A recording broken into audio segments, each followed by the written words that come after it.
por eso estoy... Ok. Realmente escuchándolos, lo que sí concluyo que todos tenemos los mismos problemas y todos tratamos de buscar las soluciones de alguna manera, y que las soluciones son bastante comunes, ¿no? Bueno, en realidad yo digo que vamos a hablar un poco de la Facultad de Farmacia y Bioquímica de la UBA en tiempos de aislamiento social, ¿no? Que esto es lo que nos marcó a todos.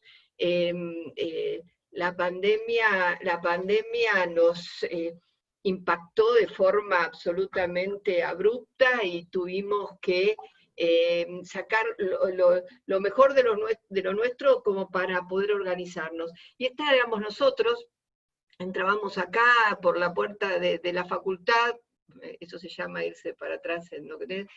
Por la puerta de la facultad, ahí tenemos a los estudiantes entrando, los pasillos llenos de estudiantes, o sea, así era como vivíamos allá por los primeros días de marzo, y que la situación habitual que tenemos en la facultad, y de golpe la situación se transformó en esto, ¿no? Terminamos, la facultad es una red donde estamos todos manejando redes digitales, nuestra infraestructura digital, los expedientes electrónicos que por suerte teníamos muy desarrollados en la facultad, o sea, lo que nos permite casi manejar por completo la facultad en lo administrativo también a distancia, y realmente así quedamos. Y estábamos ahí en un momento que apareció, cuando apareció este virus y que nos encontró casi sin un plan inicial de contingencia, salvo el único plan que teníamos era empezar el dictado de todas las asignaturas a distancia. Eso lo teníamos absolutamente claro. No teníamos allá por marzo claro de cuánto iba a durar esto. Estábamos bastante esperanzados que probablemente la cuarentena no durara tanto, y lo único que queríamos, la única preocupación era tener una inclusión y equidad en los estudiantes, ¿no? Que todos pudieran acceder a las formas que nosotros le íbamos a empezar a dictar o sea, dar nuestra enseñanza. No teníamos ninguna experiencia en este tipo de crisis, y mucho menos de tener una facultad totalmente cerrada. Tampoco nos preguntábamos si duraba y no sabíamos hasta cuándo, pero había en las estrategias que íbamos a tomar, tener que tener en el dictado, estaban involucrados tres cuestiones especialmente. O sea, los docentes, por empezar, los estudiantes y el grado de la forma que se iban a involucrar, y las herramientas informáticas con las que contábamos. Ahí donde estábamos parados. Esto no lo teníamos en su momento, pero nosotros pensábamos lo mismo. Cuando esto salió posterior, publicado, y es de las Naciones Unidas que lo publicó, y donde mostraba algo que nosotros nos imaginábamos. O sea que en realidad, si veíamos estas cifras lo muestran, los hogares conectados por cada 100 habitantes, vemos que los hogares conectados son alrededor de menor de 80, en cambio las líneas móviles eran arriba de 120, casi 140. O sea, que nos estábamos manejando en una situación de que podíamos pensar que los docentes y los estudiantes iban a estar conectados a través de sus computadoras, de sus casas, y con los sistemas que tuvieran de interconexión que tuvieran en sus casas, pero también estaban los celulares que nos podían aportar, suplir, digamos, la falta de esto. Los estudiantes, la facultad está bastante organizada en este sentido, o sea, nuestros estudiantes, como la mayor parte de las universidades del país, están conectados por guaraní. Era una manera de que pudiéramos conectarnos con ellos, y que ellos pudieran incluso conectarnos a través de mail por este sistema, a todos los estudiantes. En el medio de la pandemia instalamos la aplicación para que los estudiantes pudieran hacer el seguimiento a través de sus celulares también. Nosotros, ahora lo sabemos, o sea, cursaron el primer cuatrimestre 4.395 alumnos, y estas cifras sacamos por el guaraní. Nuestra cifra de alumnos totales está arriba de 6.000, pero sabemos que muchos alumnos que figuran no siguen prolijamente, digamos, los estudios en la facultad, son más, continuamente, digamos, es más aleatorio la forma que lo están haciendo. También otra cosa con la que contábamos era con el campo virtual de la facultad, que estaba alojado en Moodle, y que nos permitía también tener esa conexión con los estudiantes. Todos nuestros estudiantes ya estaban en el campo virtual, ya tenían sus claves, ya entraban, y porque se utiliza, el campo virtual en la facultad no tiene hace más de 10 años, algunos me van a corregir, 12, 13 años, es una herramienta habitual que utilizan nuestros docentes con los estudiantes para cosas muy puntuales, o sea, para darles información, subirles material, hacer algunas actividades, eso depende de cada asignatura. O sea que había un manejo del campo virtual, tanto de los docentes como de los estudiantes. Y eso no, o sea, tanto estudiantes de grado, de posgrado, o sea, de todas las carreras. Yo, para los que están escuchando y no conocen tanto de la Facultad de Farmacia y Bioquímica de la Universidad de Buenos Aires, dictamos las carreras de Farmacia Bioquímica, la licenciatura en Ciencia y Tecnología de Alimentos, y 2 tecnicaturas, que es en Medicina Nuclear y la tecnicatura en Óptica, eso es el conjunto de todos nuestros alumnos, y se manejaban, y los docentes también se manejaban con este campo virtual, que pasó a ser de suma importancia en esta situación. Además, otra situación particular que se da en nuestra universidad, en nuestras facultades, es que ingresan todos los años un número importante de estudiantes que vienen del ciclo básico común, o sea, el CBC, que es común para todas las carreras, que se da fuera del ámbito de las facultades, o sea, del edificio de las facultades, y que esos alumnos de alguna manera eran nuevos, o sea, una cantidad de alrededor de 800.000 alumnos que ingresaban nuevos a la facultad. Ahí es un trabajo que por suerte habíamos hecho, y que todos los años lo hacemos, pero en el mes de febrero, y ahí está por ahí Ignacio, que se dedica específicamente, junto con la Secretaría Académica y la Secretaría de Bienestar Estudiantil, a recibir a esos alumnos. Los hacíamos venir a la facultad, los ingresamos en el campo virtual, les damos las claves, conocen la facultad.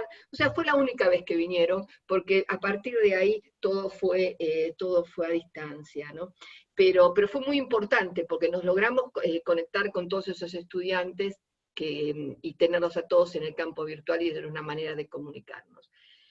Si nosotros volvemos a pensar, a mí me gusta este relato simple que quise hacer sin agregar demasiadas cosas, es porque el 16 de marzo nosotros teníamos que empezar, dentro de nuestro calendario aprobado, teníamos que empezar con el dictado del cuatrimestre.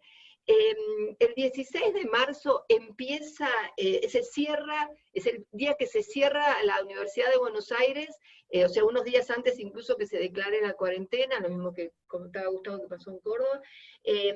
Entonces, lo que nosotros sacamos una resolución, entonces, en función de la resolución de la universidad, de prorrogar hasta el 13 de abril el inicio de las clases de tanto de grado, posgrado, todas las prácticas profesionales, etc. Siempre con la esperanza que el 13 de abril empezáramos presencial, cosa que no iba a suceder, y era muy esperanzado lo nuestro, ¿no? Y después, fíjense que ahora, ahí el 16 de abril, el 16 de abril, un mes después, ya cuando había pasado ese 13 de abril, decidimos suspender las mesas de examen que teníamos complementarias. ¿Por qué pasaba? La Universidad de Buenos Aires, en su reglamentación, no permitía que los exámenes finales se tomaran virtuales, tienen que ser presenciales. Sigue estando, pero esa situación empezó a haber autorizaciones para tomarlo, y ya lo van a ver después. O sea, hasta ese momento quedamos acá. Incluso se suspendieron las promociones, igual que pasó en otras facultades, pero nosotros las seguimos teniendo suspendidas las promociones. Después, fíjense, el 29 de abril, era un poco el desorden que se estaba dando, en el sentido de que veníamos con un calendario aprobado, habíamos dicho que pasábamos un poco a la virtualidad, pero era confuso, no había una claridad con respecto al valor de esa enseñanza que estábamos dando en forma virtual, realmente producto de que ese grado de confusión que hubo inicialmente, se daban actividades y no se sabía el valor de ellas. Entonces sacamos una resolución diciendo que las actividades de enseñanza teórico-prácticas migradas a las aulas virtuales eran válidas y equivalentes a los que se dictaban habitualmente presenciales. Por lo tanto, no iban a volver a ser dictadas, que era esa un poco la incertidumbre de los alumnos que decían, bueno, ¿para qué voy a seguir con esto si después me lo van a dar? Cuando empiece la presencialidad me lo van a dar. Estábamos en abril, y nosotros ya pensábamos que esto no iba a suceder así, ¿no? Como muchos de todos nosotros. El 14 de mayo sacamos una resolución porque en ese momento decidimos que nuestro calendario, de la manera que lo teníamos, no iba a seguir así, íbamos a tener que definir claramente cuál iba a ser el calendario del año, lo definimos, establecimos que el primer cuatrimestre había empezado el 13 de julio, pero iba a ser de abril, perdón, iba a ser desde el 13 de abril al 25 de julio, con dictado virtual, no le dábamos ninguna alternativa de presencialidad. Esto estábamos en el mes de mayo, ¿no? Pero sí teníamos una cierta esperanza que en el mes de agosto pudiera haber presencialidad, y decíamos que las asignaturas que requerían actividad de laboratorio las iban a poder hacer solamente las que obligatoriamente tenían que tener laboratorio, iban a tener presencialidad, con lo cual íbamos a contar con todos los laboratorios de la facultad. Cosa que por supuesto no se cumplió, y acá estamos más o menos en esa fecha, y que el segundo cuatrimestre iba a empezar el 14 de septiembre, iba a terminar el 19 de diciembre, y seguimos sin que hubiera promociones. Cuando la universidad, digamos, empieza a dar una cierta autorización, porque algo había que hacer con los estudiantes, sobre todo porque eran los estudiantes que se estaban por recibir, que no podían dar sus exámenes finales, el 15 de julio sacamos una resolución autorizando a dar los exámenes finales en forma virtual a aquellos estudiantes que hubieran terminado de cursar todas las asignaturas, incluso la práctica profesional. A partir de acá fueron habiendo diferentes resoluciones donde fuimos autorizando a otros estudiantes en otras condiciones a dar los finales. Y además también fuimos sacando algunas excepciones de correlatividades con respecto a las cursadas. En el caso de los estudiantes, también fue muy importante, los estudiantes tienen un tutor, cada estudiante que ingresa a la facultad tiene un tutor, que hace un trabajo de orientación y consultas, aumentó el contacto con los tutores, eso es lo que me informan los tutores durante la cuarentena, y que en realidad tuvieron mejor relación aquellos tutores que se manejaron con grupos de WhatsApp, más que a través del campo virtual o por email. En general, de los 4.200 y algo estudiantes que cursaron, en general el abandono, digamos, entre que se inscribieron y los que cursaron verdaderamente fue entre un 15 y un 20%. Aunque no tuvimos demasiadas dificultades entre los que quedaron cursando, en que tuvieran las herramientas para cursar, incluso para rendir los exámenes regulatorios que tenemos en la facultad. Y ahora vamos a los docentes. Nuestros docentes están formados en las nuevas tecnologías. O sea, se formaron, tenemos la carrera docente donde incluye mucha formación en este sentido, hacen cursos, o sea, sobre todo los más jóvenes, ¿no? O sea, los más jóvenes están muy interesados en esto. Tenemos docentes formados para esta nueva forma de enseñar, en eso no nos preocupaba demasiado, pero también se contó con, nosotros tenemos en la facultad, tenemos todo un área pedagógica, donde tenemos profesores y docentes que son especialistas en el tema, bueno, Gabriela está acá con nosotros, y que también aporta, digamos, en sus conocimientos de pedagogía y de didáctica de la ciencia para nuestros docentes, o sea que estaban formados, pero igual se abrió una asesoría online para los docentes, también en el campo virtual, donde se daban distintas situaciones, o sea, hay aulas virtuales, hay herramientas que se les da a través de este campo virtual, documentos para que lean, etcétera, y algunas se hicieron webinars también. En el área pedagógica tuvimos bastante concurrencia de docentes, importante concurrencia en la asesoría online, y también hubo reuniones abiertas en línea, que fíjense que sobre todo la mayor cantidad de encuentros fueron entre el mes de marzo y abril, donde empezaban las cursadas de las materias del primer cuatrimestre, y también hay asesorías a demanda, o sea, las cátedras se reúnen en reuniones para consultar específicamente las dificultades o las probables soluciones que necesitan para su forma de enseñanza. Se hicieron webinars de diferentes temas, ahí los tienen, y además también, por supuesto, un gran aporte de los seminarios, tanto nacionales como internacionales, que organiza Gabriela y Ignacio y su gente que nos permitió escuchar, incluso gente que no es del país, este tema de la virtualidad, eso lo permite, eso aportó a la formación de nuestros docentes. Tampoco quiero dejar de decir la importancia de la universidad en esto. La universidad tiene el Centro de Innovación en Tecnología y Pedagogía, que hace muchos años que funciona, que realmente es muy importante, y los docentes también tienen cursos para hacer, y lo han hecho. Los docentes de mi facultad tienen una concurrencia importante en los cursos del CITEP, y además también hubo todo tipo de asesorías a los docentes. Nuestra facultad necesitó menos, teníamos nuestra área pedagógica que nos fue solucionando las cuestiones, pero hubo facultades de la Universidad de Buenos Aires que no estaban tan preparadas y necesitaron bastante la ayuda del CITEP. Para poder llevar a cabo esto hay que tener herramientas informáticas y digamos, tener nuevas tecnologías. Ahí, la Universidad de Buenos Aires hace bastante tiempo que puso el punto sobre esto, incluso dio subsidios para desarrollar nuevas tecnologías, o sea, incluso relacionadas con la enseñanza. En el caso de la facultad tuvimos siempre varios subsidios de eso, pero yo quiero destacar el resultado, por lo menos de dos de estos, a pesar de que todos son importantes, ¿no? Pero porque nos ayudó en este momento y de manera bastante especial.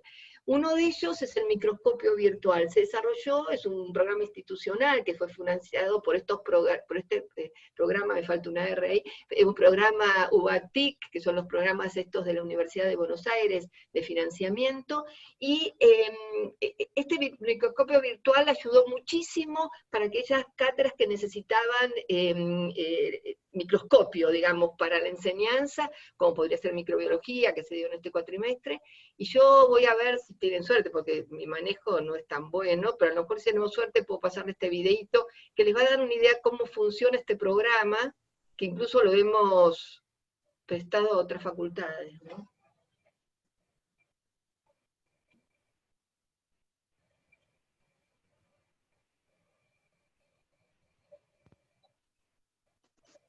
Vas.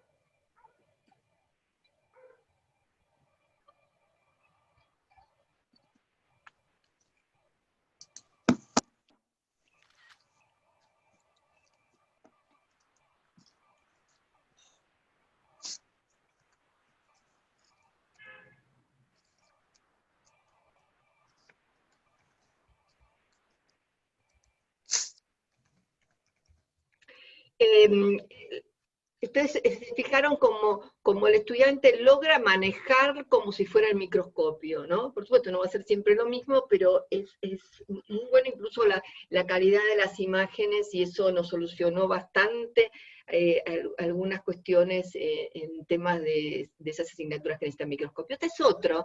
Esto es otro programa, el NextLab, que lo utilizan en bioquímica clínica. tiene las 3 etapas, o sea, preanalítica, analítica y posanalítica. Esto se asocia también, se tuvo que asociar en esta oportunidad, no solamente ahora se los muestro, pero no solamente con el programa, sino también con videos, perdón, conexiones sincrónicas, donde se explicaban cosas, se mostraban cosas del laboratorio. Yo quiero aclararles que por más que, por ejemplo, acá los resultados del paciente, si avanzo, o sea, están todas, yo les muestro algunas nada más para pasar, o sea, en la etapa preanalítica se cargan los datos del paciente, se cargan las muestras que hay que hacer, etcétera, y acá los resultados, y después se validan los resultados, se consultan los resultados, finalmente se imprime el informe, o sea que en realidad se hace una se ve previamente cómo se observa y finalmente se imprime. O sea, se le armó al estudiante para que siga todas las etapas preanalítica, analítica y posanalítica, y la verdad que fue muy importante y los estudiantes lo siguieron mucho con mucho interés, ¿no? Es una estrategia. Si bien hoy se dijo que la facultad tiene el hospital de clínicas, el departamento de bioquímica clínica funciona en el hospital de clínicas y no podemos mandar a los alumnos todavía. O sea, no tenemos autorización para que los alumnos vayan al hospital de clínicas, o sea, con lo cual estamos en una situación, por más de tener un hospital nosotros no lo podemos utilizar en ese sentido. Tenemos la misma dificultad que tienen ustedes. La dificultad son aquellas asignaturas que tienen obligatoriamente que tener trabajos prácticos. Está el grupo, hay un grupo de docentes que se reúnen, sobre todo son materias del ciclo común, las que estamos teniendo un poco de dificultades en este momento. Estas asignaturas que están relacionadas con las químicas, física y fisicoquímica, están haciendo un diseño de actividades conjuntas para ofrecer finalmente, cuando se podamos tener presencialidad, un módulo de trabajos prácticos intensivos que las integre conceptos generales de todas estas asignaturas, y de esa manera poder cubrir esta parte que por ahora, estas asignaturas que tienen obligación de tener los trabajos prácticos, están aprobando sus cursadas, están aprobando sus exámenes regulatorios, o sea, quedan regulares, pero no van a poder dar el final hasta que no puedan dar la parte práctica o ver la parte práctica. Pensamos que si en algún momento de presencialidad, como no todas van a tener que usar los laboratorios, vamos a tener más laboratorios para poder distribuir a estos chicos con los aforos que vamos a tener que tener, y que realmente en este momento hicimos un estudio de todos los laboratorios de la facultad, con todas las aulas, y en total, al mismo momento, en todos los espacios nos entran solo 750 alumnos, con los aforos y por distancia social, lo cual es bastante complicado a la hora de pensar en que entren los alumnos a la facultad, a la presencialidad, ¿no? Y había otra cosa que me resultó interesante para mostrarles, es porque, claro, uno determina cuál es la forma de que vamos a enseñar, tenemos las herramientas informáticas, tenemos la formación de los docentes para llevarlas a cabo, se llevan a cabo, cada asignatura con sus características, pero se dieron todas las asignaturas del primer cuatrimestre, se dieron a distancia, y a mí me pareció interesante traerles esto, porque es una encuesta, no es una encuesta general como la que presentó Gustavo, pero es una encuesta en particular. Nosotros no terminamos el cuatrimestre todavía, estamos terminando los exámenes regulatorios, los recuperatorios, o sea que estamos en el medio para hacer una encuesta general, pero esta es una encuesta de fisiología que, como ustedes saben, está, todos los tiempos pueden tener diferentes, pero está en el segundo año, tercer año, en algunos casos de la carrera, si nosotros consideramos el CBC es el tercer año. se contestaron 260 estudiantes, más o menos un 60% de los que cursaron el primer cuatrimestre. Yo les rescaté algunas cosas que me parecieron interesantes. Primero, la edad de los estudiantes está entre 20 y 21 años, el mayor porcentaje, 22, son jóvenes, o sea que manejan las herramientas informáticas, podríamos decir que por lo menos informalmente las cosas que hacen las manejan. Y le hicimos muchas preguntas, pero estas son las que me parecieron más interesantes. Dice, ¿cuál es el medio de los que se utilizaron? Y es una carta que utilizó todos los medios, ¿no? Te permitió participar más activamente mediante explicaciones de actividades, respuestas a las preguntas de los docentes, consultas, etc.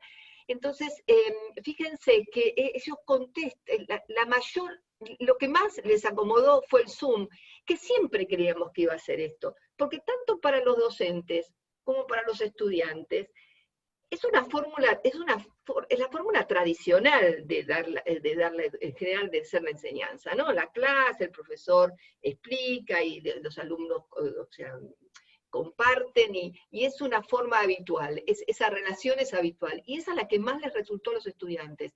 Las clases por Zoom, que fueron sincrónicas, y que realmente les resultaron a los estudiantes.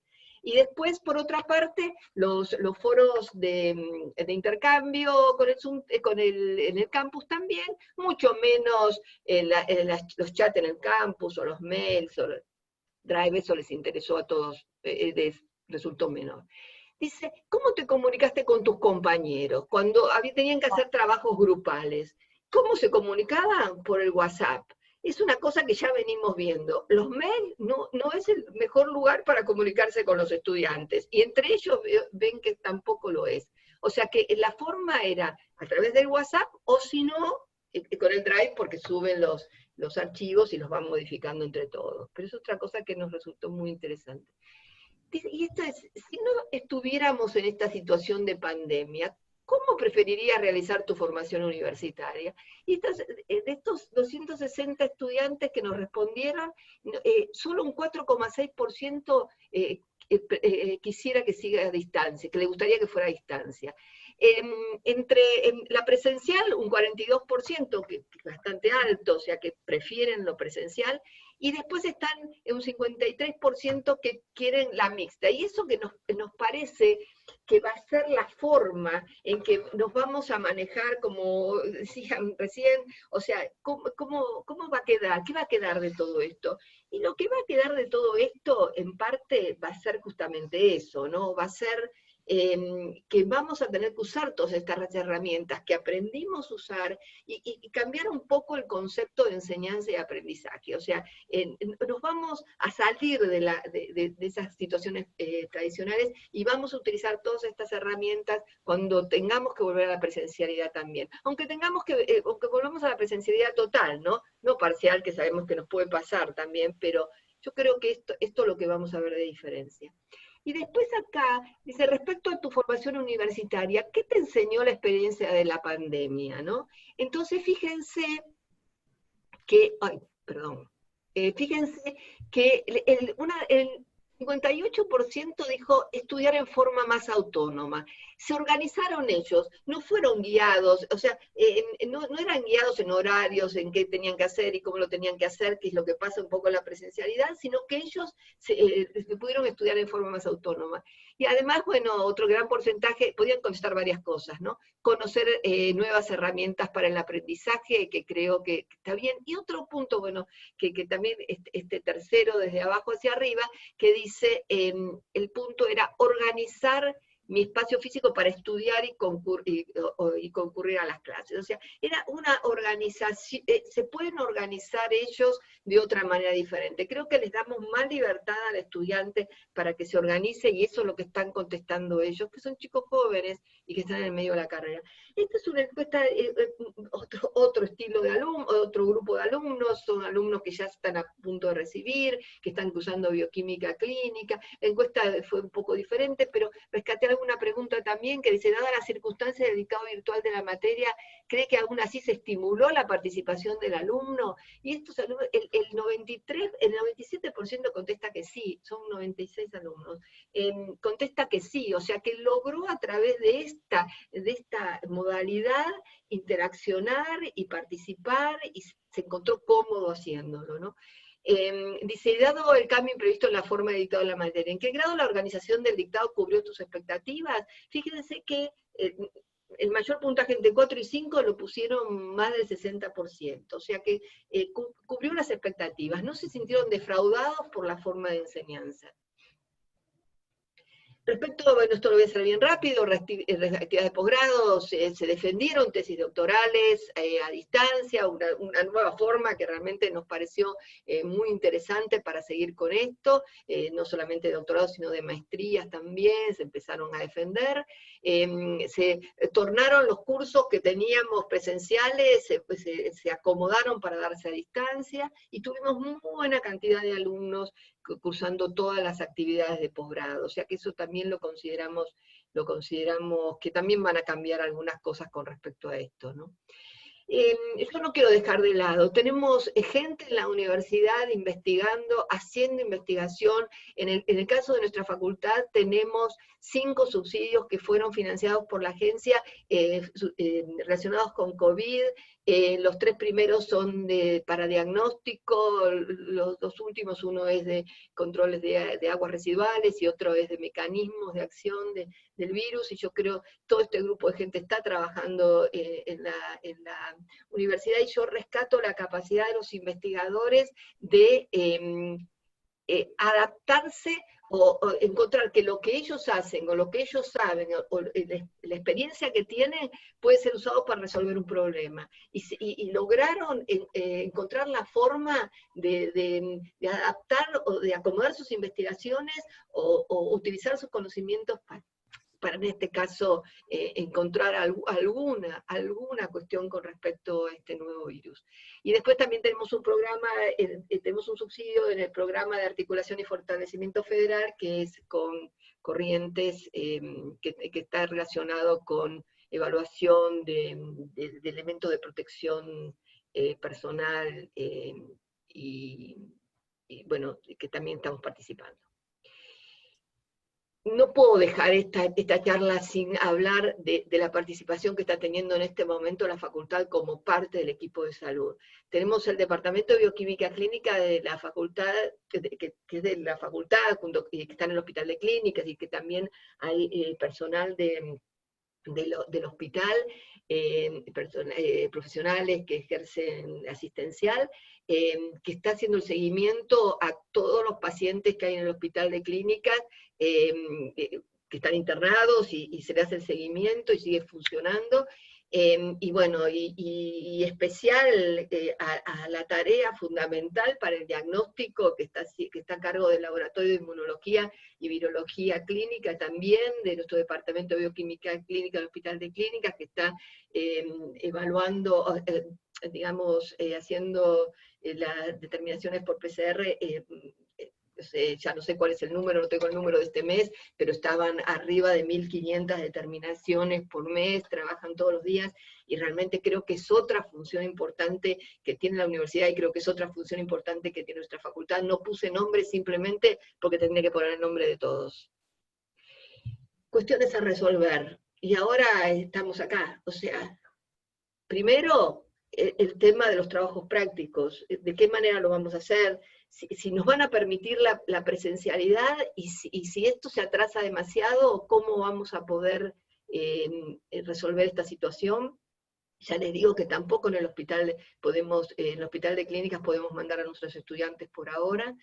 Las prácticas profesionales obligatorias, tenemos estudiantes que que terminaron todo y no han hecho las prácticas, otros que han hecho las prácticas y las tuvieron que cortar en distintos periodos, o sea que no las completaron. En esos casos estamos evaluando el tema de los que tuvieron más del 65% de la práctica hecha, hacerle la terminación de esas horas en forma virtual, con actividades muy relacionadas con con esas prácticas profesionales, esa parte la estamos resolviendo. También las prácticas sociales obligatorias, nosotros tenemos prácticas sociales obligatorias, que la parte teórica, digamos, se dio, pero no las prácticas, aunque sí tenemos un grupo de estudiantes que son voluntarios en distintos temas en la ciudad con respecto a COVID, o sea, seguimiento de gente, de pacientes, de hacer determinaciones, etcétera, que vacunación incluso, que realmente eso lo vamos a considerar, se lo vamos a considerar como las horas de prácticas sociales. El tema de los exámenes finales, virtuales para todos los alumnos, hasta este momento no tenemos para todos los alumnos, solamente para los que terminaron de cursar. Ahora los tendimos más, aunque no tengan la práctica profesional, pero también estamos extendiendo en algunos casos que si bien hicimos una excepción de correlativas para cursar las asignaturas del segundo cuatrimestre, no todas, eso fue de acuerdo a las características académicas o las necesidades de conocimiento de esas asignaturas, entonces en algunos casos está. En el mes de agosto tuvimos fechas de exámenes, tuvimos unas mesas de exámenes y permitimos a un grupo de estudiantes que estaban en condiciones de cursar asignaturas de los últimos años que dieran también exámenes finales. Las características de nuestros exámenes finales son por Zoom, orales, sincrónicas, o sea, esas son las características que les dimos. Para los exámenes finales, ¿no? Para los exámenes regulatorios tuvieron podían ser de otro tipo. Así que bueno, ahora no, el problema es que si esto sigue, en algún momento vamos a tener que contestar a demandas de todos los estudiantes para poder rendir sus finales. El otro tema es la investigación que se hacía en la facultad, la que no es esencial y no se puede hacer. Eso es coincidente también con lo que determinó el CONICET, que no está autorizando hacer investigación, a concurrir a los laboratorios de investigación. Y también esto está relacionado con la continuación de las tesis doctorales y las tesis de maestría, y las actividades, y que también están de alguna manera parados, aunque se han prorrogado las becas doctorales. Esta es una cuestión a resolver, pero bueno, que ya no depende de nosotros. Y otra cuestión son las actividades de extensión, que tampoco las estamos realizando y también lo tenemos suspendido, salvo lo que tiene que ver puntualmente con una actividad relacionada con esta pandemia. No sé, ahora lo único que nos queda es queremos volver a la presencialidad, queremos que esta situación de la salud pública se solucione, ojalá que sea rápido, y que podamos ver otra vez esta facultad abierta y la gente entrando.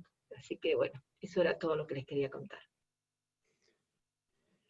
Muchas gracias, Cristina. La verdad que tenemos un panorama muy completo.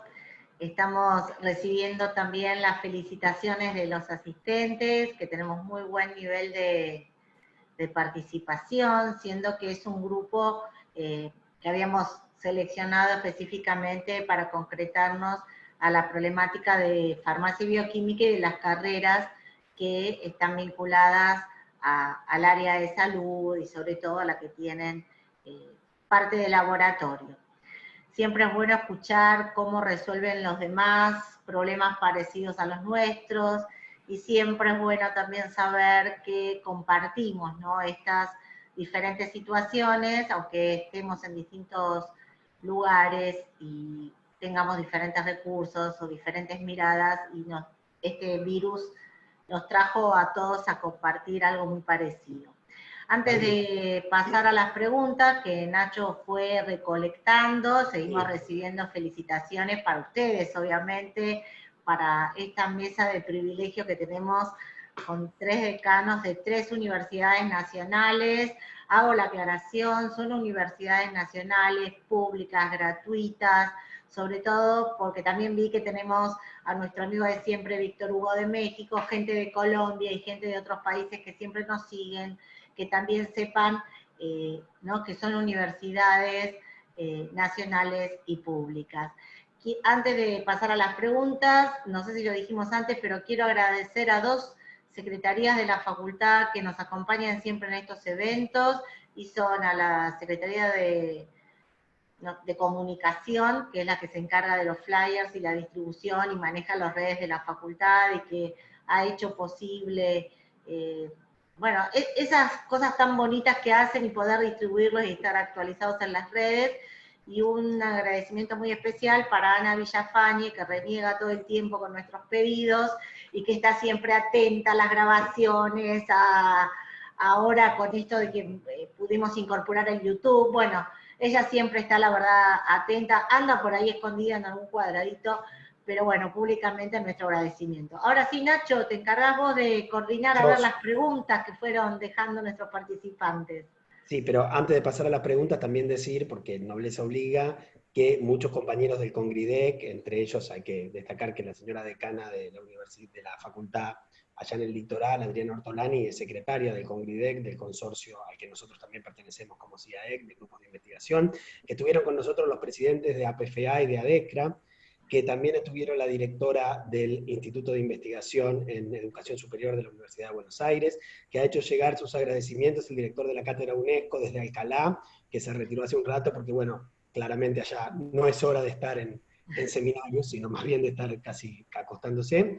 Que nos han acompañado también el vicedecano de la Facultad de Farmacia y Bioquímica, la secretaria y subsecretaria académica, y la secretaria y subsecretaria de posgrados de nuestra facultad, que siempre están atentas y también han venido al ciclo de seminarios en reiteradas oportunidades. Saludar a todos los otros colegas que forman parte de los grupos de investigación del CIAEC en la Universidad del Litoral y en la Universidad de Córdoba, que también estamos presentes. La secretaria adjunta de ADUBA, nuestro gremio docente, también estuvo hoy con nosotros, y compañeros, como bien vos decías, de otras partes del país. Voy a saludar a la doctora Marta Massa en primera persona, en representación de todos ellos, y como decías, nuestro colega Víctor Hugo de México, pero también gente de Costa Rica, Colombia, Uruguay, Paraguay, que hemos podido identificar. Y un saludo muy especial para compañeros docentes de la facultad que nos han seguido desde los servicios hospitalarios donde están prestando su labor profesional, como destacaba la señora decana, también día a día, ¿no? Brindando, cumpliendo con nuestro rol asistencial, y que desde sus celulares han estado más de uno siguiendo esta conferencia. Ahora sí, hecho toda esta parte formal, tengo algunas preguntas, el resto que quiera preguntar puede también ir anotándose, yo le daré la palabra. La primera pregunta sería para Luz Marina Ruiz, que pidió la palabra en primer término. No sé, Luz Marina, si estás ahí. Sí, buenas tardes a todos, señores decanos. Un gusto en conocerlos y agradecidísima por esta disertación. Para la decana Ortolani, yo vivo también acá en Santa Fe capital. Soy docente de 3 escuelas públicas. No soy argentina, soy colombiana. Tengo la siguiente pregunta. ¿Hay algunos estudiantes que tuvieron que abandonar por falta de conectividad? Y si fue así, ¿la universidad pudo ayudarlos en algún sentido? Lo pregunto porque no comentó la decana Ortolani si hicieron algún tipo de seguimiento para lanzar la virtualidad a sus estudiantes. Gracias.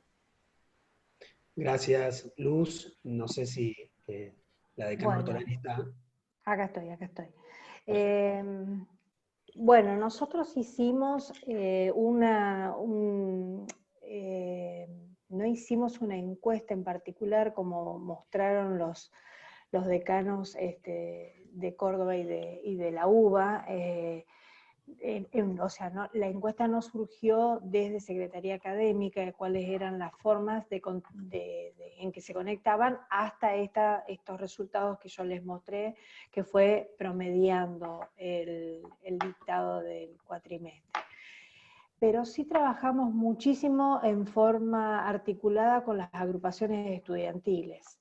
Los consejeros estudiantiles estuvieron haciendo fuertemente ellos un relevamiento y por supuesto que también nos acercaron a nosotros los resultados. A nivel de la universidad y en el marco del Consejo Interuniversitario Nacional, se hicieron bastantes acuerdos y se consiguió también que la telefonía celular aumentara, digamos, la provisión de datos para la conectividad para los estudiantes. En general, como les decía, no hemos tenido dificultades, o sea, no hemos tenido un desgranamiento por falta de conectividad.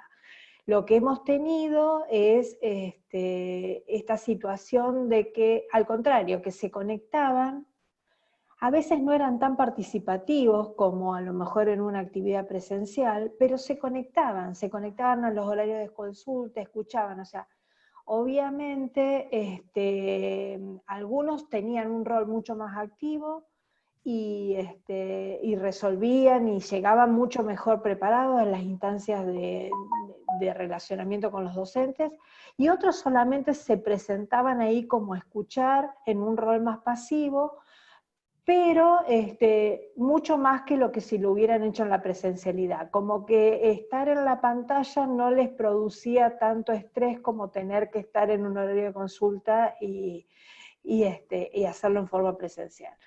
Así que en líneas generales hemos tenido buenos resultados, y sabemos de casos de gente que estaba en lugares inconvenientes y que por ahí salía de su casa y se instalaba en una estación de servicio porque ahí tenía un mejor wifi y demás, sobre todo en localidades del interior de la provincia de Santa Fe, como les decía. Así que en líneas generales esa situación estuvo salvada, y también a partir de los acuerdos y los convenios que se lograron a través del CIN. Muchas gracias, señora decana. Vamos a pasar a la otra pregunta. Sigo tomando todavía oradores que quieran preguntar. La que seguiría sería Estela Zavala. No sé, Estela, ¿estás por ahí? Sí, claro. Buenas tardes a todos. Yo trabajo en el Instituto Politécnico Nacional y soy profesora de bioquímica. La evaluación es un punto clave en el proceso de enseñanza-aprendizaje, porque a través de ella nos podemos dar cuenta del nivel de conocimientos o de habilidades del pensamiento que desarrollan los estudiantes. En el nivel superior sabemos que debemos de promover las habilidades complejas del pensamiento, como son el análisis crítico y reflexivo o la resolución de problemas complejos, y no de evaluar conocimientos que se pueden ver en el libro o en un artículo o resultado de una clase. A mí me gustaría que nos compartieran una experiencia de evaluación donde se desarrollen estas habilidades complejas del pensamiento. Y hago esta pregunta porque en el centro donde trabajo, después de terminar este semestre, algunos alumnos, salieron mucho mejor evaluados que en condiciones normales, como también lo señalaron en una ponencia. Sin embargo, cuando se les hace una entrevista a los estudiantes, ellos comentan que fueron evaluados con un ensayo o con un examen de opción múltiple que podían contestar con los apuntes o con el libro, o bien a través de preguntas de opción múltiple. Entonces, y que no aprendieron, pero pasaron. Esa es una experiencia que estamos documentando. A mí me gustaría que cualquiera de los tres excelentes ponentes diera un ejemplo de una evaluación donde se desarrollen las habilidades complejas del pensamiento. Gracias. Gracias, Estela. Simplemente para aclarar, Estela habló del Instituto Politécnico Nacional, se está refiriendo al Instituto Politécnico Nacional de México, donde se dicta la carrera de Ingeniería en Bioquímica, ¿sí? Del cual nosotros tenemos con el CIAE con una intensa actividad de colaboración. ¿Sí? Solamente para eso. No sé, Cristina, yo sí quizás... puedo contestarle algo. En nuestro caso, nosotros tuvimos dos instancias de evaluación. Una es de la cursada, ¿no? Para que queden regulares, tienen que dar 2 exámenes, le damos 2 instancias de recuperación, y con eso quedan regulares. Esos sí fueron tomados de diferente manera, algunos fueron con opción múltiple, otros tomaron de otras maneras diferentes, o sea, eso se dejó libre. Lo que no se dejó libre es el examen final que tienen que dar obligatoriamente cuando cuando quedan regulares. La facultad nuestra estableció que tenía que ser sincrónico y oral. O sea, cuando uno hace un examen oral, le genera al estudiante, tiene que armar su respuesta y pensar en su respuesta y tener que acordarse de todo lo que estudió y poder armar una respuesta adecuada. Yo coincido que a veces con las opciones múltiples hay estudiantes que tienen como una cierta facilidad para contestar de esa manera y no hay tanto para pensar, simplemente se tienen que acordar un montón de conocimientos. Los exámenes orales tienen esa característica, se los evalúa de diferente manera, incluso de la manera que exponen, que el vocabulario que tienen, cómo logran resolver una situación particular que uno les da en un examen oral. Realmente es obligatorio por ahora, en la facultad nuestra, es obligatorio tomar sincrónico, por Zoom, lo hacemos por Zoom, y oral. Bien. Muchas gracias. Yo creo, si me permiten, Sí, por supuesto. es una pregunta que nosotros el año pasado como facultad encaramos, por eso hicimos algunas capacitaciones del cómo, el para qué y evaluar, ¿no? O sea, decir, es una pregunta que va más allá de la situación tecnológica de cómo evaluar. Es decir, la evaluación es un proceso que va de la mano del proceso de enseñanza-aprendizaje, o sea, es decir, solamente que estamos acostumbrados, porque así nos acostumbraron de chiquitito, que primero se cursaba y después se evaluaba. O sea, es decir, eso es un viejo lema, digamos, que tenemos que ir viendo de a poco cómo lo cambiamos. Y además tengo otro dicho, que creo que lo dijo Gaby, que si un docente hace una pregunta y un alumno la puede contestar por Google, corramos al docente. Es decir, porque si vos contestás una pregunta por Google, quiere decir que la pregunta es muy, muy clásica y no estás evaluando lo conceptual, lo que vos querés abordar como proceso de evaluación. Ese es un tema que nosotros hemos trabajado y que interesantemente la plataforma Moodle te permite hacer una diversidad de procesos, de preguntas, modalidades. Ahí yo puse en una de las cuestiones las preguntas híbridas, digamos, los sistemas híbridos de examen. O sea que de pronto no caer en un modelo de examen por sobre otro modelo, el oral, el múltiple opción, sino decir, tratar de ir a medida que el proceso de enseñanza-aprendizaje se va dando, que uno pueda en lo conceptual ir trabajando el objetivo de la evaluación. O sea, decir así como nos marcamos el objetivo, ¿qué enseñamos? O sea, decir, yo me paro frente a un estudiante y le digo, mi objetivo de mi clase hoy es esto. O sea, yo quiero que vos sepas esto. O sea, después todo lo que yo le agregue como insumo a ese objetivo está bien. O sea, así me voy a ir por ahí por las ramas. Lo mismo pasa en la evaluación. El estudiante tiene que saber cuál es el objetivo de la evaluación. Entonces, es decir, después la herramienta que voy a utilizar, la forma que voy a utilizar para evaluarlo, es parte, digamos, de la posibilidad tecnológica o técnica, la presencialidad, la virtualidad, como vos quieras establecerlo. Es más, esta duda de que si un alumno por la virtualidad se va a copiar, haciendo buenos exámenes, yo te puedo decir que no se va a copiar nadie. Porque en teoría, si no tiene el fundamento y tienen claro el objetivo de la evaluación, el alumno no le hace falta copiarse. Es más, yo por ahí, en la Universidad Nacional de Córdoba entramos en un debate si teníamos que comprar Respondus o no Respondus para tomarle la cara al estudiante, invadirle la casa. Yo fui el primero que me opuse a que compramos Respondus, $17.000 para comprar un programa para ver si el estudiante me mostraba la cara. Y entonces cuando viene la presencialidad, también me muestra la cara, y el que me diga que un estudiante en la presencialidad no se copia, no le creo. Es decir, los estudiantes se copian en tu casa, en el banco, al frente tuyo, o sea, le buscan la vuelta, el que se quiere copiar, se copia. Cuando un estudiante copia en un examen es porque el examen está mal hecho. Simple y lisa y llanamente eso. Es decir, yo creo que es un tema muy interesante trabajar los procesos de evaluación en las universidades es el proceso central. Tenemos que salir de esa vieja forma de evaluar para pasar a una forma mucho más interactiva, mucho más objetiva, dejar de lado lo subjetivo. O sea, yo creo que es otra de las cuestiones que me ha interesado en este proceso, ¿no? O sea, pero bueno, es parte del gran debate. Muchas Gracias, decanos.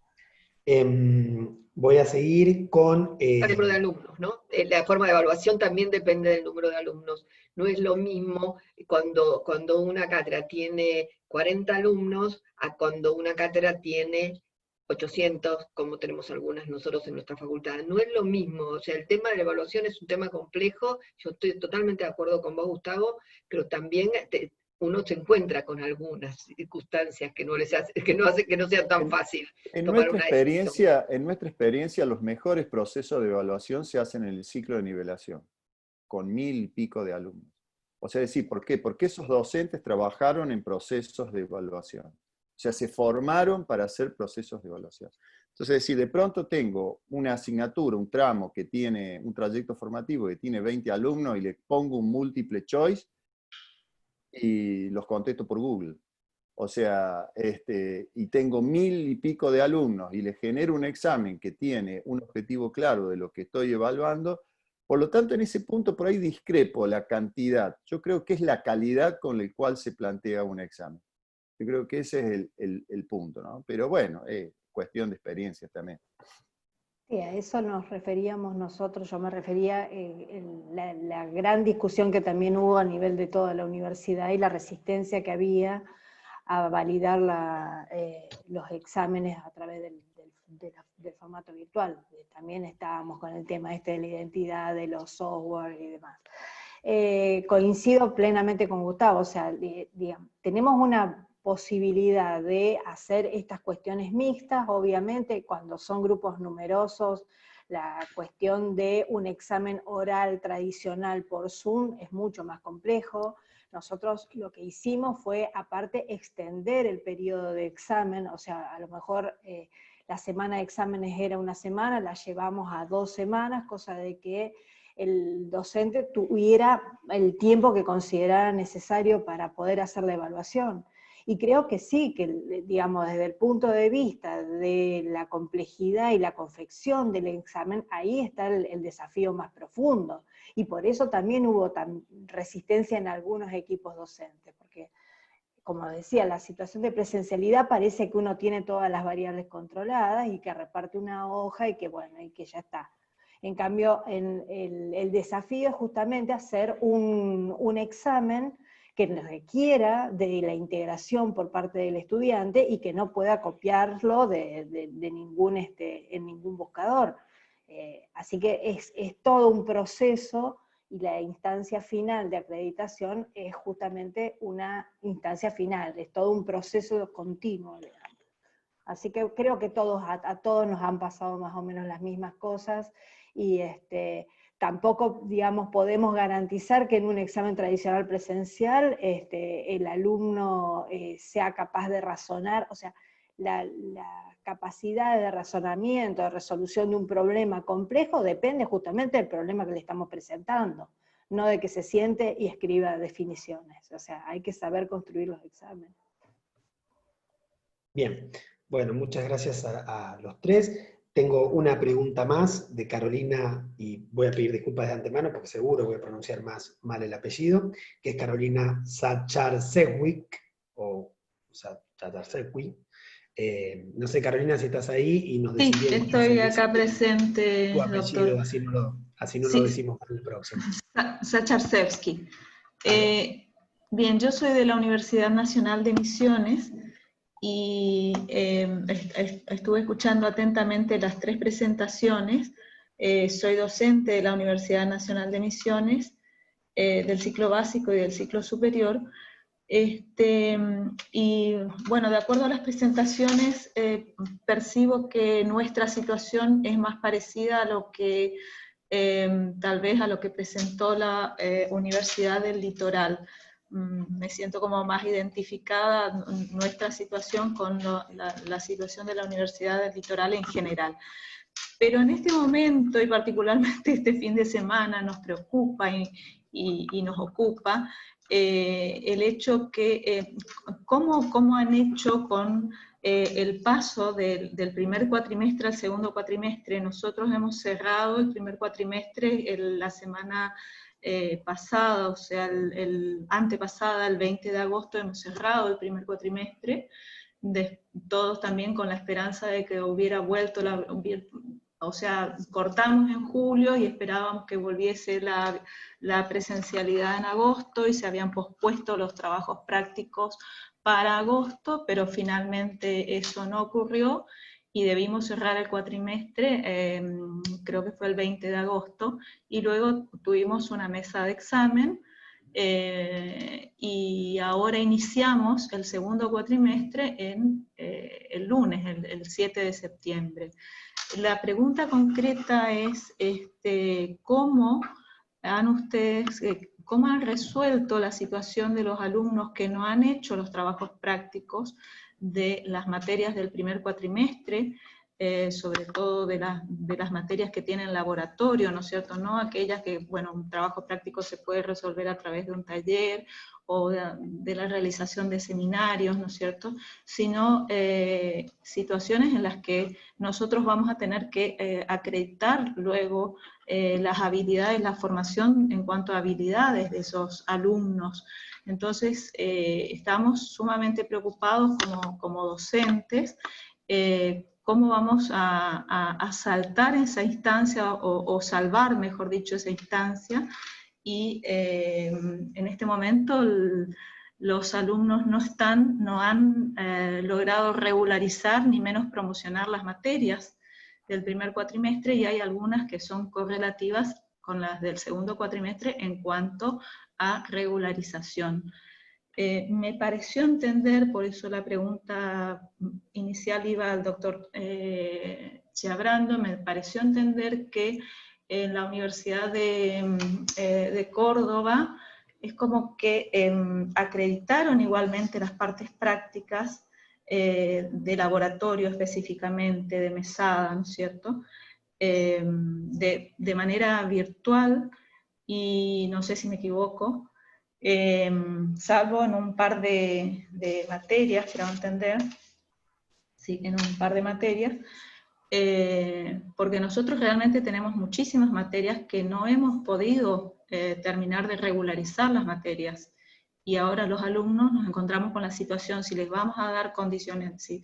O sea, no estaba en el espíritu, yo soy parte de la coordinación de la carrera de bioquímica, y no está en el espíritu del ciclo superior de nuestra carrera, dar más condicionalidades, porque ya en el primer cuatrimestre se dieron muchas condicionalidades, se otorgaron condicionalidades para las cursadas, y como no han podido desarrollar las actividades prácticas y van a comenzar otras asignaturas con mucho contenido práctico, se ha llegado a un consenso en el ciclo superior de no avalar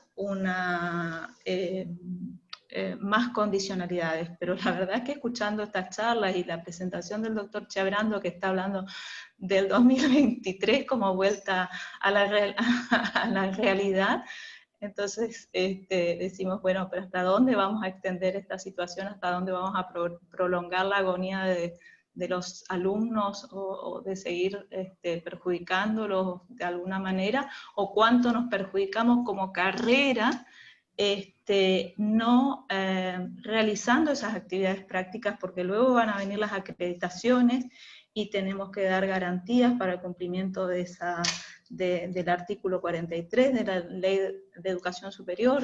O sea, ¿qué va a pasar con todo eso? No me quedó claro lo que pasa en Córdoba, y por ahí sí me quedó más claro lo que pasa en la Universidad de Buenos Aires, y en cuanto a lo que sean correlativas, y en cuanto a regularidades. Bien. ¿El decano Chambrando quiere contestar? Sí, no, lo que está planteando Carolina no crea que nosotros no lo hemos debatido. O sea, es decir, eso fue parte del gran debate, de un proceso que hemos llevado. Nosotros, cuando iniciamos todo esto, iniciamos debates con los profesores a través de sistemas virtuales, donde prácticamente tuvimos participación de no menos de 100 profesores que estuvimos discutiendo cómo íbamos a afrontar esto. Y de ahí surgieron dos palabras claves: relajarse, primero, y flexibilizar, segundo. O sea, esas fueron las dos palabras claves que nos presentaron delante del problema. ¿Qué significaba relajarse y flexibilizar? Relajarse significaba tomar esto como no un gran caos sobre el caos que vivíamos, porque si uno sobredimensionaba la problemática, ¿qué nos quedaba? Bajábamos las persianas, nos quedábamos en cuarentena y esperábamos que pasara la pandemia.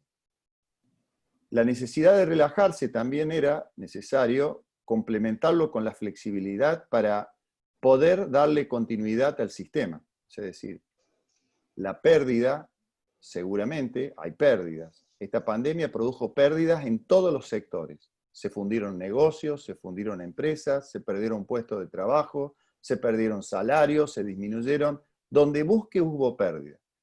Entonces, lo que sí uno tiene que hacer es no creer que al convalidar un ciclo, uno cree que haya cumplimentado todo el ciclo. Es decir, hubo conocimientos que no se pudieron impartir.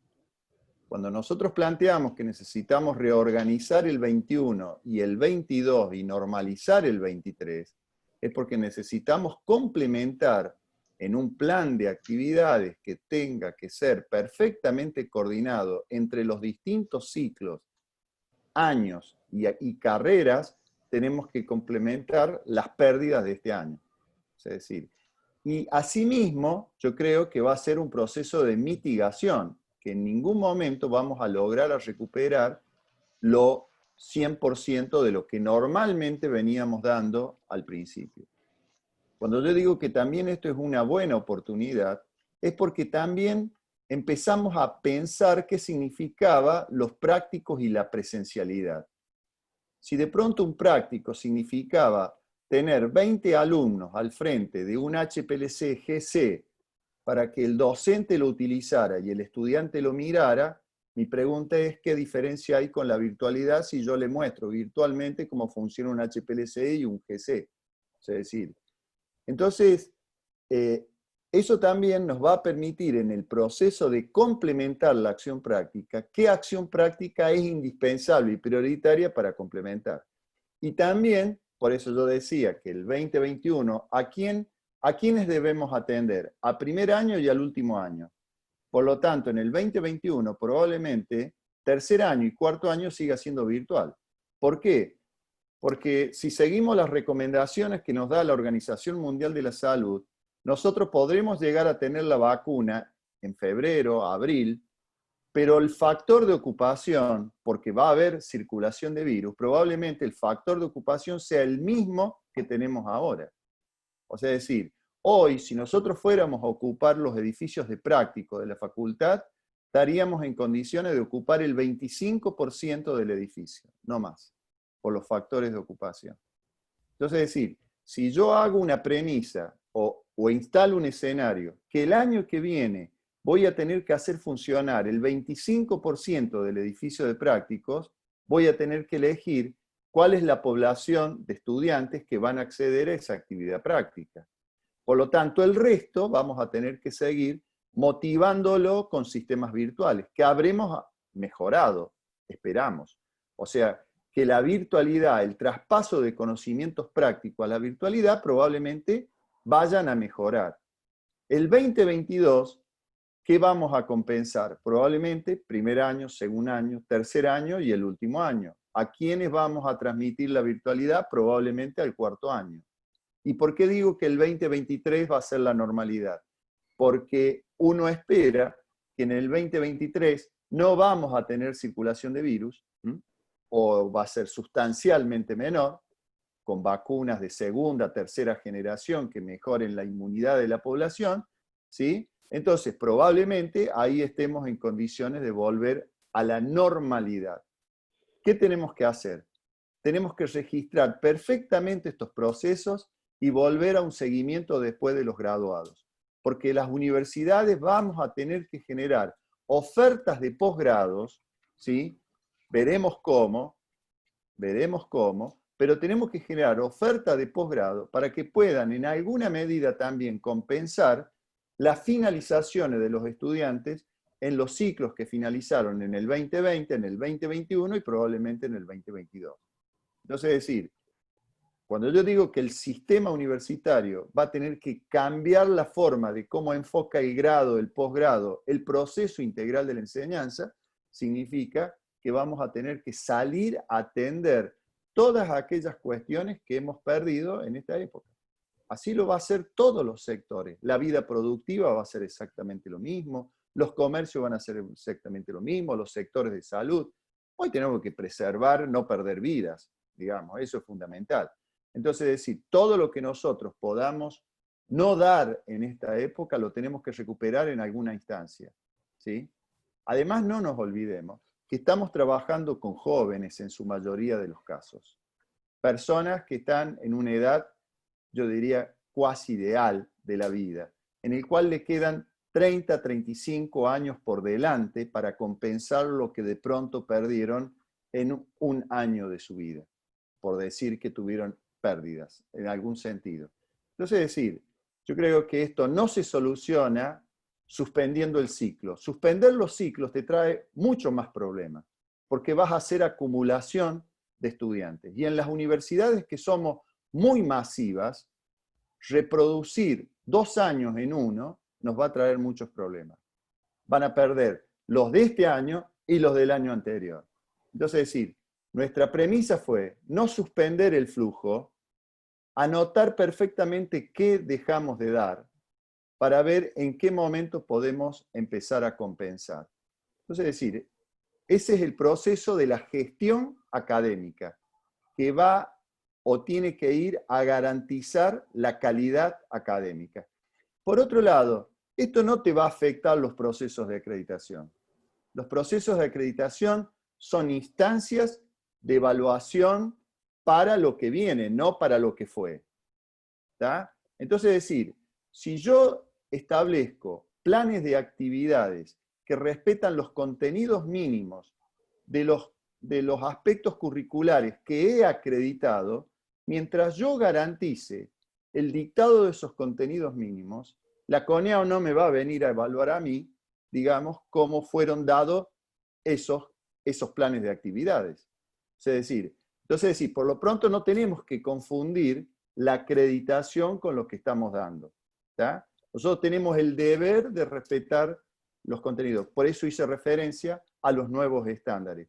Porque los estándares es la posibilidad de lo que viene, no de lo que pasó.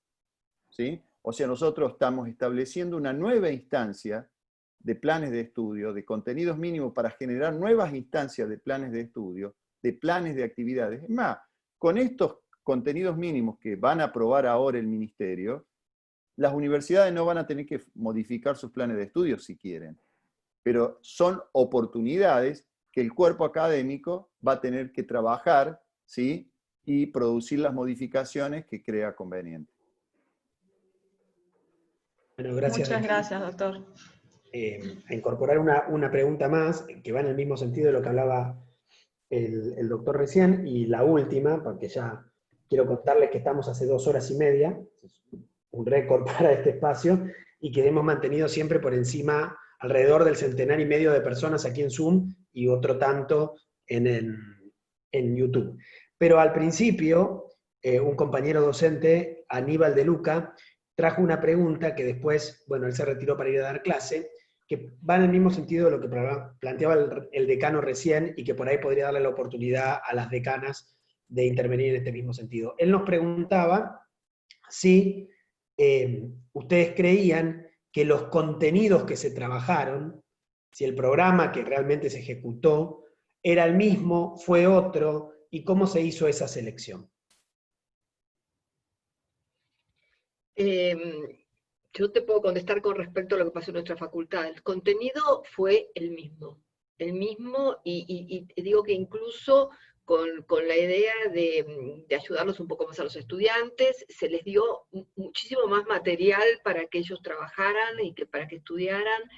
Sabían que no tenían tanto acceso a bibliotecas, etcétera, o sea, con lo cual eso se fomentó, pero el contenido fue exactamente igual que lo que se daba presencial. No hubo más. La única cuestión, como estuvimos hablando varias veces, era la cuestión de la práctica de laboratorio, ¿no? La práctica de mesada, que realmente en algunos casos asignaturas que tienen trabajos prácticos y que lograron de alguna manera, de alguna forma, reemplazarlo. Pero hay muchos, como las químicas y como la física, y como, o sea, todas esas materias que es muy difícil reemplazar el trabajo de laboratorio y es fundamental para los estudiantes. Yo lo escuchaba un poco a Gustavo, ¿no? Y a mí me preocupa eso, Gustavo. O sea, el tema de decir, les vamos a dar títulos, en la Argentina damos títulos profesionales. O sea, nosotros tenemos que asegurarnos que el que se recibe esté formado para ejercer la profesión. O sea, que no es tan fácil pensar que después, o sea, posgrado siempre hemos tenido, y los graduados vuelven y hacen posgrado, no todos, pero todos pueden ejercer la profesión. O sea, yo estoy absolutamente convencida que tenemos que hacer lo imposible como para que cuando entreguemos un título, sea que se reciba en el 2020, en el 2021 o en el 2022, sea de gente, de profesionales que son capaces de ejercer la profesión sabiendo que es una profesión que tal cual lo dice la Ley de Educación Superior, estamos en el artículo 43 y podemos generar un perjuicio, digamos, ejerciéndola inadecuadamente. O sea, yo creo que tenemos que hacer el mayor esfuerzo para que la formación de nuestros profesionales siga siendo de excelencia como la que formamos. O sea, que eso no lo podemos modificar. No soy tan negativa como vos de irme hasta el 2023. La verdad que yo creo que va a haber un movimiento. Por empezar, que espero que no sea así para el país, ¿no? No solamente por las universidades, sino por el país, porque no podemos pensar que hasta el 2023 vamos a estar en una condición de semi-trabajo, semi-abrir las cuestiones. E incluso en otras áreas de la enseñanza, ¿no? En otros ciclos, o sea, nosotros estamos hablando de la formación superior, pero también están los secundarios y están los primarios, o sea que espero que esa solución se solucione. Pero yo soy una convencida de que en la Facultad de Farmacia y Bioquímica en la UBA, el día que entreguemos un diploma, aunque hayan terminado en cualquiera de estos años, esa persona esté capacitada para ejercer la profesión como corresponde. Y si hace posgrado, mejor, bienvenido sea, pero no podemos dejar nuestra formación de grado a los posgrados de ninguna manera, ¿no? Rápidamente, pero la respuesta es que sí que dimos todo el contenido. Rápidamente, y me encanta el debate, ahí hay un término que a mí me gustaría tener en esto, en los planteamientos de la excelencia, los indicadores. O sea, decir, a mí me gustaría tener indicadores de cuánto se perdió. O sea, hoy esos indicadores no los tengo. O sea, yo quiero terminar un proceso para ver efectivamente cuál fue el indicador de pérdida. Además me hace replantear otras cuestiones también. ¿Cuáles son los verdaderos indicadores de que lo que dimos antes de la pandemia también eran adecuados? Entonces, es decir, es un replanteamiento. Yo creo que hay que sentarse a pensar, por eso yo digo, este proceso, un estudiante que llegó al último año pasó 4 años por lo menos en la facultad. O sea, es decir, estuvo experimentando en laboratorios durante 4 años. O sea, perdimos 6 meses hasta ahora. Probablemente perdamos otros 6. Perdimos, el término perdimos, o sea, es decir, de lo que podamos haber perdido en este proceso de migración, que perdimos seguramente. Pero quiero saber, tener indicadores precisos de cuánto significa esa pérdida antes de empezar a marcar etapas y perder ciertas objetividades de cuándo debemos generar por finalizado un proceso. Eso, porque si no entramos en un juego de subjetividades. Es decir, yo quiero ser objetivo. Es decir, no le voy a dar el título a una persona porque no hizo tal cosa. A mí me gustaría evaluarlo primero. O sea, primero me gustaría, por eso digo que esto de los años que yo planteo no es pesimismo ni optimismo, sino decir, es tener tiempo de poder evaluar lo que pasó en este año. Es decir, a lo mejor, ojalá, el 2022 sea normal, el 2021 sea normal, lo cual tengo mis dudas, pero ojalá que lo sea. Vamos a acelerar mucho más a otros procesos. Pero yo creo que antes de cerrar un círculo tenemos que tener indicadores. Y esos indicadores, por lo menos en nuestro caso, todavía no los tenemos. Sí, bueno, brevemente. Nosotros, a ver, si algo nos propusimos y de algo estamos convencidos en la facultad y en el consejo directivo, es que no queremos que ningún egresado de la facultad sea desestimado desde el punto de vista de ejercicio laboral porque se recibió en el 2020 o en el 2021. O sea, eso lo tenemos claro, de que tenemos que recuperar las competencias profesionales y que tienen que salir en condiciones de ejercer todas las actividades. Sí hubo una rediscusión hacia el interior, como les decía, de los espacios curriculares. Los contenidos no se modificaron en cuanto a lo que estaban en las planificaciones, sí se reorganizaron, y en cuanto a las asignaturas que tenían una parte importante de trabajos prácticos, por ejemplo, bioquímica clínica, digamos, si la metodología para evaluar el eje tiroideo es tal y es igual que la metodología para evaluar el eje de aparato reproductor, digamos, desde el punto de vista de la técnica en sí, no necesito hacer 2 trabajos prácticos, puedo hacer uno solo, pero tengo que darle las situaciones problemáticas para que pueda discutir y analizar esos resultados. Eso son cuestiones que están pendientes. Entonces, hay asignaturas que cumplieron y le dieron la regularidad en todos los contenidos, y hay otras que le faltan hacer las prácticas. Esas son las asignaturas que tienen regularidad pendiente. ¿Quiénes son los que pudieron acceder hoy en día a los exámenes? Los alumnos que habían cursado en años anteriores completan las materias, y los alumnos que los docentes dijeron, nosotros con lo que dimos garantizamos que se cumplieron los contenidos. Esos son los que pudieron acceder a los finales. Los otros no pudieron acceder. Los alumnos de química general e inorgánica no accedieron a los exámenes porque les faltan las prácticas, que eran las que pensábamos recuperar en este momento y no podemos por la situación sanitaria. Es un proceso larguísimo, porque, a ver, es como se habló acá, digamos, los aforos que nos determinan, nosotros bajamos a la cuarta parte. O sea, y también se habla de cómo va a ser el flujo. O sea, a ver, si yo le planteo a mi rector en este momento que quiero que haya 300 alumnos en mi facultad cursando, me va a decir que no, porque no quieren ni que compartan los pasillos. No quieren, o sea, entran por una puerta, salen por la otra, bajan por una escalera, suben por la otra. O sea, la complejidad de la resolución de la bioseguridad adentro de los edificios es terrible. Entonces, hay que ingeniársela, y pienso que muchas de estas capacidades se van a tener que terminar afianzando en las prácticas profesionales. O sea, lo que no se pueda dar hoy en la asignatura, o se dio más o menos, bueno, la práctica profesional va a ser la responsable de terminar de consolidar ese estudiante. Es la única opción que tenemos, me parece. Estoy de acuerdo. Nosotros, Laboratorio 1 y 3, que reúne las asignaturas prácticas por excelencia de física, matemática y las químicas, esas están pendientes. Esas se van a dar presenciales el año que viene. O sea, en febrero, si volvemos a la presencialidad, va a ser el primer año, el primer grupo de estudiantes que va a tener la capacidad de asistir. 900 más 500 son 1.400 estudiantes. O sea, con eso llenamos el aforo de los primeros meses.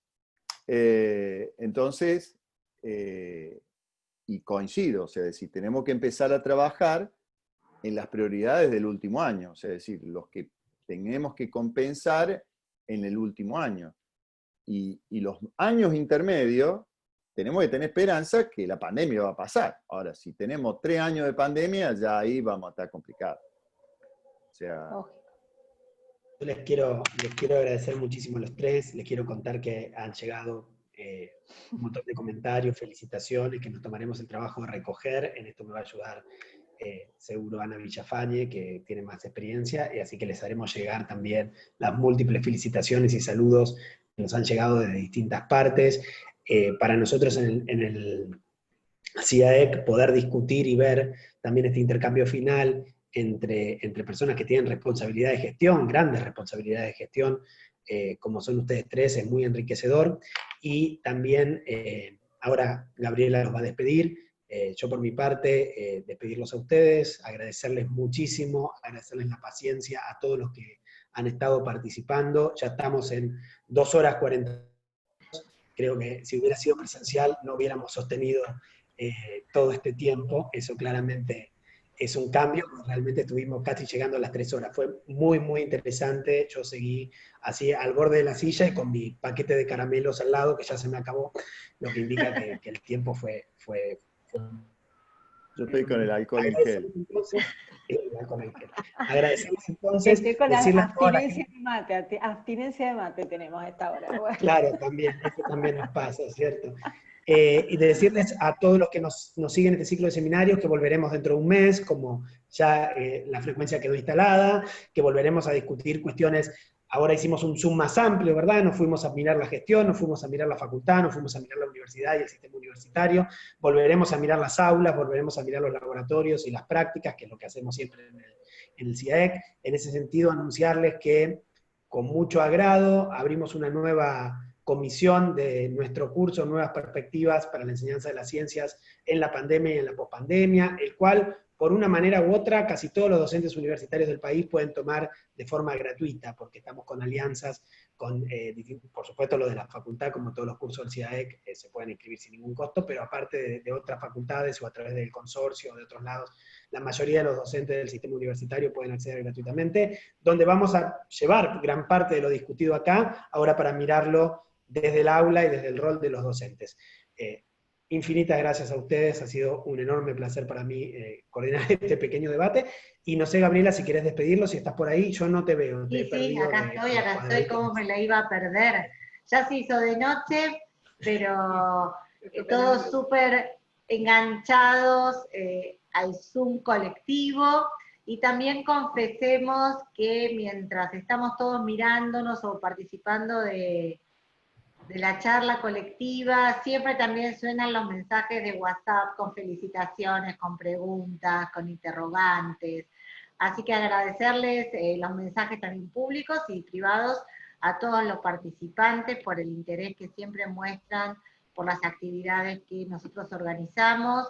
Fundamentalmente agradecerles a las señoras decanas y al señor decano que dieron estos minutos de su tiempo, muchos minutos, estas casi 3 horas de este viernes a la tarde, que bueno, yo creo que como docentes universitarios y como docentes, queda claro el interés que todos tenemos por conocer estas cuestiones, ¿no? Porque ustedes, que son la gestión, que son los que tienen la responsabilidad, aceptan compartir con nosotros este espacio, y hay un montón de gente escuchándolos porque también nos interesa conocer esa experiencia de otros lados, de otras miradas, y también nos resulta muy enriquecedor ver estas discusiones, estos debates, estas posibles líneas de acción que pueden ser diferentes en algunos aspectos, comunes en otros, y cómo se va ajustando. La verdad que todos aprendimos mucho en la tarde de hoy, yo estoy muy contenta, muy agradecida. Muchas gracias Adriana, muchas gracias Gustavo, muchas gracias Cristina. Ha sido un privilegio para el CIAEC tener tan prestigiosos conferencistas en la tarde de hoy. Nada más desearles que tengan un muy buen fin de semana, que el lunes los que empiezan las clases tengan un excelente segundo semestre, y que más allá de si es presencial o virtual, creo que si las cosas uno las hace con pasión, con el corazón y con toda la mejor intención, ¿no? Y la preparación que damos, por supuesto que ya todos lo tienen, seguramente va a salir bien y vamos a saber salir adelante de esta situación. Muchas gracias a todos. Les pedimos que, como hacemos siempre, activen las camaritas, activen los micrófonos, hagamos un aplauso. Así nos escuchamos todos. Y nos vamos despidiendo. Gracias. Muchas gracias, Gaby. Gracias. Gracias, muchas gracias. Adriana, chao, Cristina. Gracias. Chao. Nos vemos pronto. Gracias. Cuídense mucho. Hugo. Chao, Chao, Víctor, chao. un placer. Buen fin de semana. Gracias. Chao. Buen fin de semana. Hasta luego. Para Hasta todos. luego. Chao, chao. Cuídense. Chao. Gracias por haber estado.